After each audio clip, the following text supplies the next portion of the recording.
Imagine waking up tomorrow and reaching for your wallet, only to realize that the cash inside is worthless, not stolen, not lost, simply no longer accepted anywhere. Every store, every transaction, every payment, digital only, and every single one of them tracked, recorded, and stored permanently. This isn't science fiction. Several countries are already moving in this direction, and the question isn't really if it happens, it's what happens to you when it does. This is future unlocked. Most people don't think much about cash. They use their card, their phone, their digital wallet, and cash feels like a relic. Something older people use, something inconvenient, something that slows down the line at the checkout. But that convenience comes with a trade, and most people have never been asked whether they agree to the terms. Cash carries something that most people have never had to think about because they've never had to live without it. Cash is anonymous. Cash is immediate. Cash exists outside of any system that can monitor, approve, or deny it. When you hand someone a $20 bill, no company knows about it. No algorithm records it. No platform can freeze it, reverse it, or flag it for review. The transaction is complete the moment it happens, between two people, without a third party present. That relationship between you and your money, direct, private, unconditional, is something that has existed for centuries.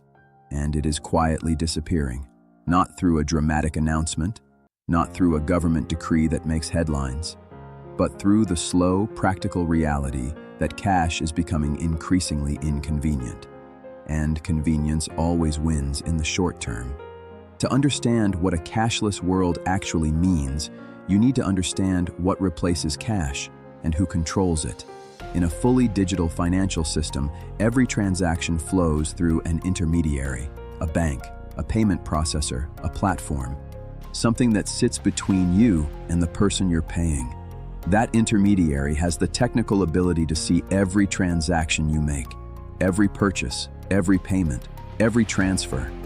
They know what you bought, where you bought it, what time it was, and how often you do it. Right now, that data exists and is already being collected. But in a world without cash, there is no alternative. There is no transaction that falls outside the system. Every single financial movement you make is on record, permanently, searchable, available to anyone with access. And here is where the implications become serious. Data at that scale isn't just observational, it is actionable. It can be used to build a comprehensive profile of your behavior, your habits, your values, your vulnerabilities.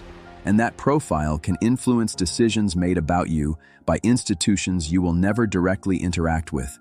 Insurance companies pricing your premiums based on what you eat and drink. Employers screening candidates based on financial behavior patterns. Credit systems adjusting your score based on purchases that an algorithm has categorized as high risk. Platforms determining what you can access and at what price, based on a financial history you had no idea was being evaluated.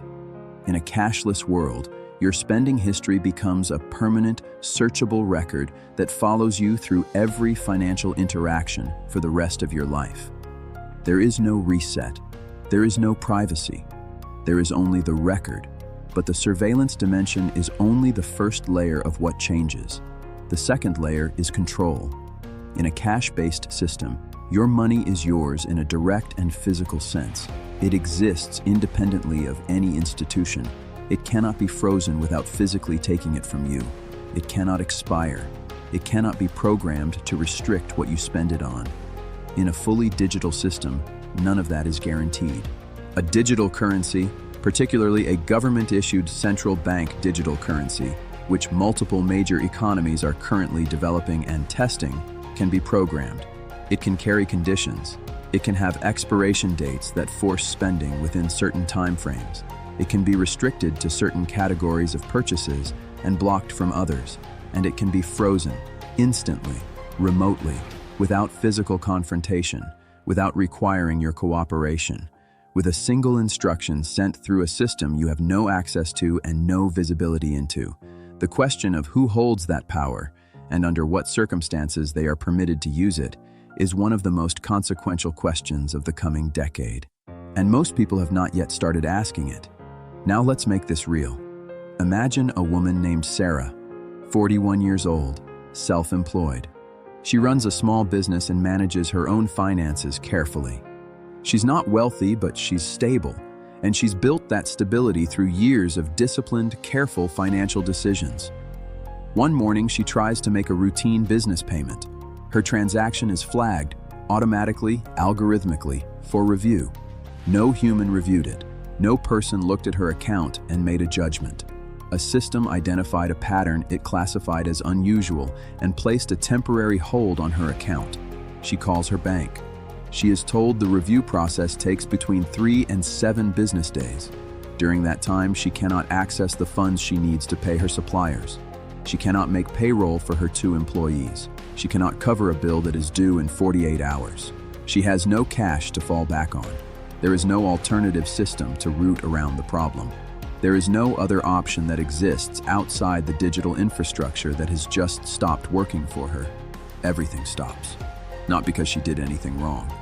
Not because any human being reviewed her situation and made a judgment. Because an algorithm made a decision, and in a cashless world, there is no immediate path around it. Sarah's situation is not theoretical. Versions of this already happen today, in a world where cash still exists as a backup option. In a world where it doesn't, there is no backup. There is only the system, and if the system gets it wrong, you wait. And while you wait, your life doesn't pause with it. Now extend this beyond individual inconvenience. Think about what a fully cashless, fully monitored financial system means for the broader relationship between individuals and institutions. Right now, if you disagree with a financial institution, if you believe a decision made about you is wrong, you have options. You can take your money elsewhere. You can operate partially outside the digital system. You can maintain a degree of financial independence that doesn't depend entirely on any single institution's approval. In a world without cash, that independence disappears entirely. Your ability to participate in the economy becomes contingent on maintaining access to the digital system, and maintaining that access requires remaining in good standing with the institutions that control it. The leverage that gives those institutions over individuals is something that has no real historical precedent in peacetime economies. It is not comparable to anything that has existed before, because the completeness of the control is new. This is not an argument against digital payments. Digital payments are fast, efficient, and genuinely useful. The technology itself is neutral. The question is not whether we use digital payments. The question is whether a parallel system, anonymous, unconditional, accessible to everyone regardless of their standing with any institution, continues to exist alongside the digital one. Cash, in that sense, is not really about convenience or inconvenience. It is about the option to exist financially outside of any system that requires your compliance as a condition of participation. Once that option is gone, it does not come back easily. The infrastructure that supports it, the ATMs, the logistics, the social acceptance, once dismantled, is not quickly rebuilt. The transition to a cashless world will not be announced dramatically. It will happen the way most significant shifts happen, gradually, practically, presented simply as progress and modernization. Fewer places will accept cash, then fewer still, then none. And at some point, the option will simply no longer exist. By the time most people realize what changed, the change will already be permanent. The future isn't coming, it's already here. If this made you think differently about something you use every day without thinking, consider subscribing. There's more of this ahead.